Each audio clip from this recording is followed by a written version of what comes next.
Capitalismo. O que é? O que significa?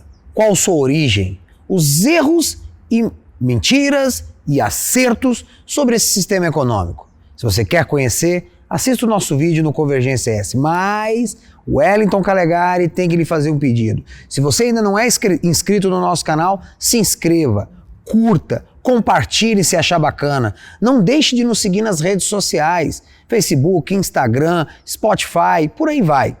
Convergência S está só começando.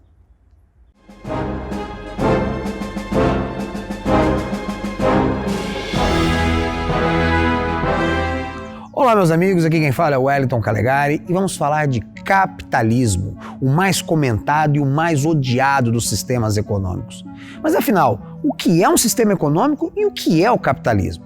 Sistema econômico, ou como os marxistas gostam de chamar, modo de produção, nada mais é do que a maneira pela qual as sociedades produzem sua riqueza, a distribuem, a concentram ou fazem circular pela sociedade. É o conjunto das relações econômicas.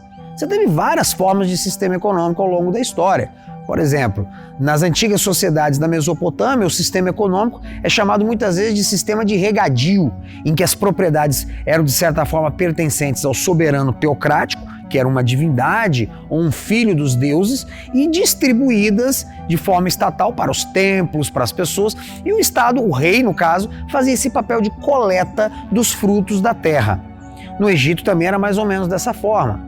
Outras sociedades já foram feudais, tiveram um sistema baseado na distribuição de riqueza a partir do feudo, né, que era ao mesmo tempo uma unidade familiar, econômica, política, tendendo à autossuficiência e no qual as relações econômicas se baseavam principalmente em servidão, vassalagem e suzerania. Por aí vai. O modo de produção escravista, ou sistema escravista, em que a força da economia está na mão de obra do escravo, isto é, do ser humano transformado em mercadoria. E por aí vai. Isso é um sistema econômico. E no que o capitalismo se diferencia desses sistemas econômicos? Bom, o capitalismo é um sistema econômico que basicamente, aí eu vou recorrer a autores de esquerda, de direita, todos eles de certa forma são unânimes em considerar que o capitalismo se baseia na supremacia do acúmulo, aumento do capital. Capital é dinheiro de investimento. Então, se você entender capitalismo como o sistema do capital, vamos entender que é o sistema do acúmulo contínuo de riquezas para investimento. Isso pode parecer uma obviedade, mas não é.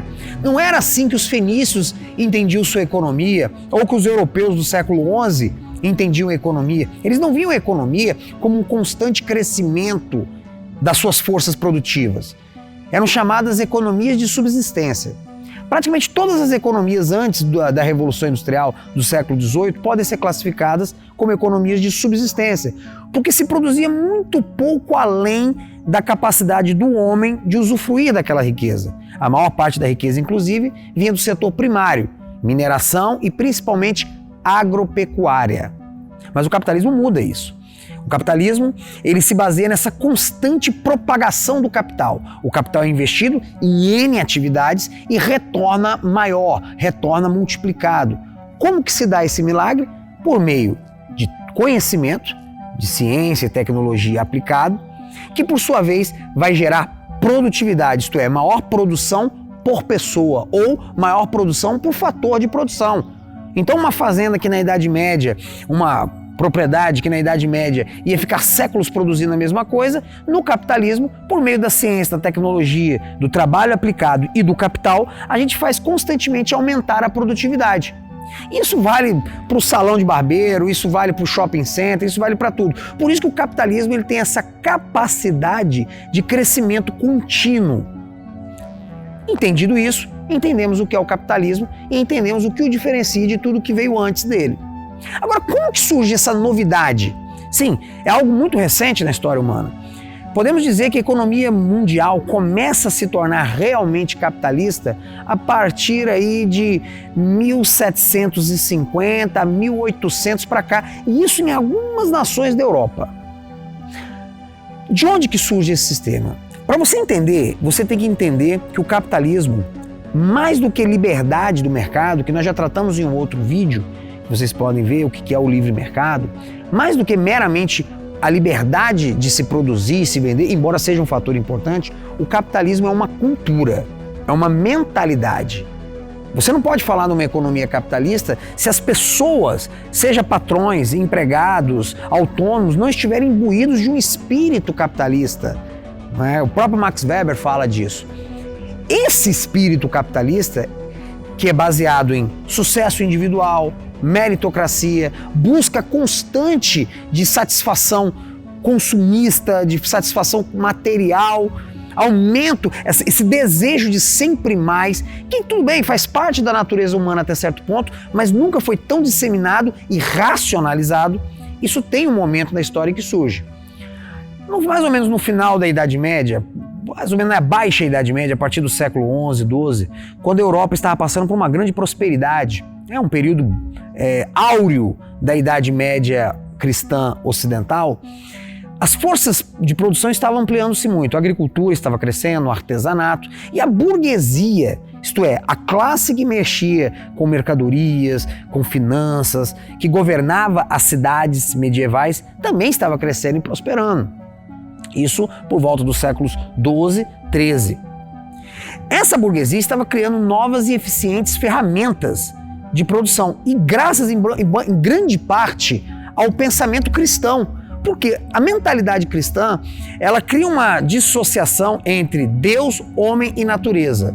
Diferente de outras religiões, o cristianismo estabelece que o Deus Criador criou toda a natureza e criou o homem como coroa da criação para governar essa natureza.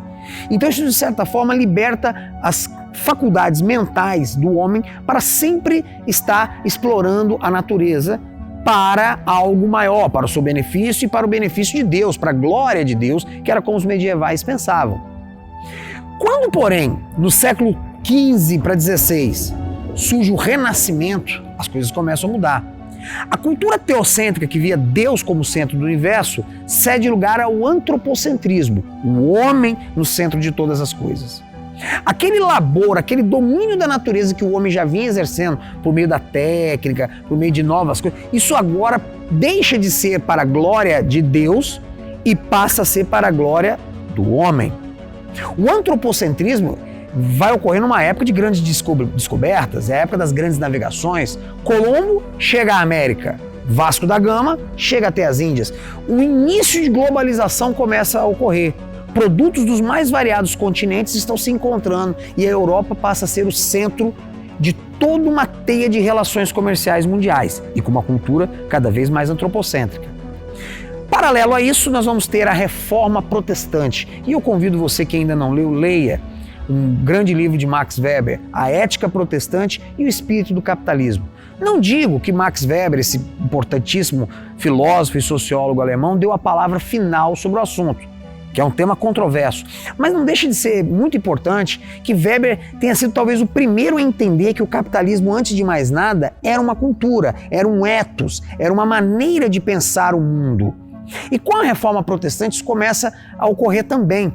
Porque você tinha já o antropocentrismo, você tinha a Europa como centro das relações comerciais mundiais, só que com Lutero e principalmente com Calvino, você tem a quebra do clero, a quebra da igreja como ligação entre o fiel e Deus. O fiel passa agora a ter uma ligação direta com o Criador e passa a racionalizar essa relação.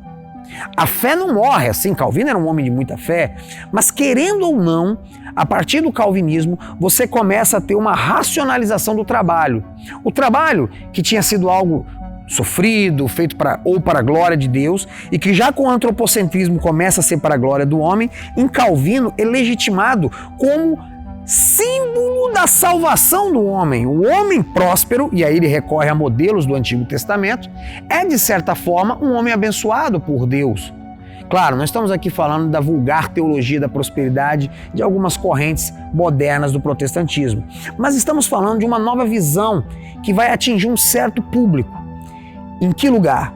Na Inglaterra, na Holanda e em algumas cidades da Alemanha do século XVII. É ali que vai surgir o puritanismo, o presbiterianismo, que vão surgir os calvinistas com novas mentalidades. E são todos burgueses ou nobres que têm ligações comerciais.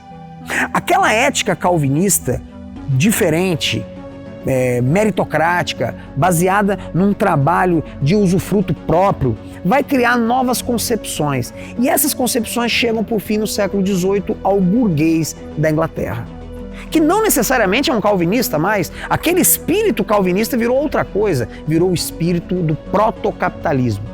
Aí vem a cereja do bolo, a Revolução Industrial.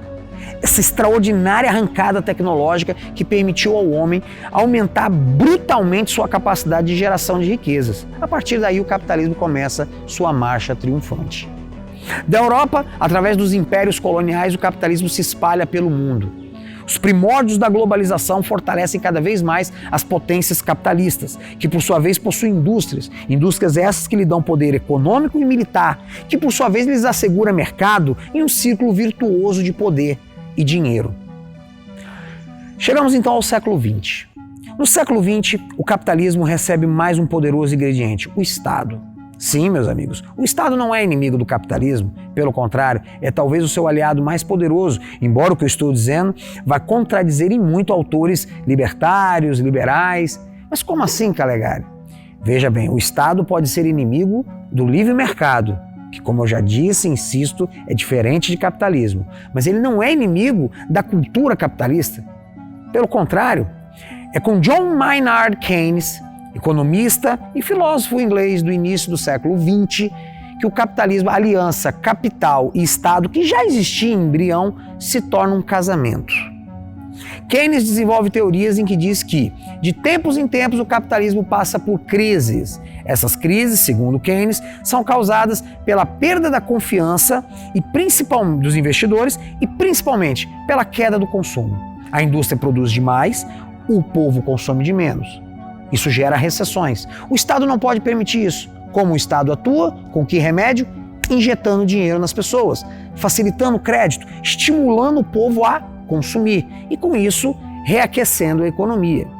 Existem várias críticas justas a essa teoria keynesiana, desde que ela fomenta a especulação, a inflação e até mesmo que gera novos ciclos mais devastadores de recessão. Mas é inegável que ela influenciou e influencia toda a teoria moderna de bancos centrais e economistas mundo afora. E até hoje você vê ela sendo praticada em massa, governos afora. Após a Segunda Guerra Mundial, as teorias de Keynes se juntam com as ideias sociais democratas. Sim, socialismo de braços dados com o capitalismo. Você vai ver o quê? Você vai ver o surgimento do welfare state, o estado de bem-estar social, sobre o qual eu fiz um vídeo, que também está aqui no canal, gostaria que vocês assistissem. Por que o welfare state é importante para o capitalismo? Porque ele fomenta a cultura do consumismo. O consumismo é hoje um dos maiores pilares do capitalismo moderno. Consumismo, crédito superaquecido vindo de governos, que por sua vez manipulam a moeda através de bancos centrais, vou fazer um vídeo sobre isso recente. Então você tem esse caldinho capitalista que fomenta o mundo. Dito isso, o que podemos dizer sobre o capitalismo? Nós, conservadores, você, Calegari, qual é a sua opinião? Vou dar minha opinião pessoal e a de muitos conservadores. O capitalismo é uma das mais extraordinárias forças já criadas pelo homem. É a ambição humana transformada em filosofia e alavanca de desenvolvimento. É inegável suas conquistas materiais. Porém, eu não posso concordar com uma cultura que vê no hedonismo, isto é, no culto ao prazer, no consumismo, que é o que? A felicidade vinda da mera satisfação do impulso consumidor, como algo bom para a humanidade. É inegável que em sua marcha o capitalismo também foi responsável pela destruição de vários valores, pela corrupção do nosso modelo de família, por várias psicoses, pela urbanização excessiva de várias regiões. Eu defendo o desenvolvimento econômico e acredito que um grande fator de desenvolvimento econômico é o livre mercado. mas eu não posso defender uma cultura baseada na exploração contínua em nome do aumento do capital. Mas Calegari, a crítica socialista de que o capitalismo gera uma exploração cada vez maior dos trabalhadores. Isso é polêmico, eu vou tratar disso em outro texto, em um outro vídeo. Mas o que eu posso dizer? O capitalismo, ele não aumenta a degradação material das pessoas, de forma alguma. Isso já foi rechaçado. O nível de vida das classes trabalhadoras só veio a crescer. Porém, ele degradou o nível espiritual, moral de várias pessoas, de milhões e milhões de pessoas, especialmente na Europa e até mesmo no Brasil. Os males do consumismo, do welfare state, combinados com a cultura capitalista, são responsáveis por muitas das desgraças que vivemos hoje. Espero que esse vídeo tenha sido útil, espero que a gente possa trabalhar com esse assunto mais uma vez em breve. Continue nos assistindo, aqui é o Wellington Calegari no Convergência ES.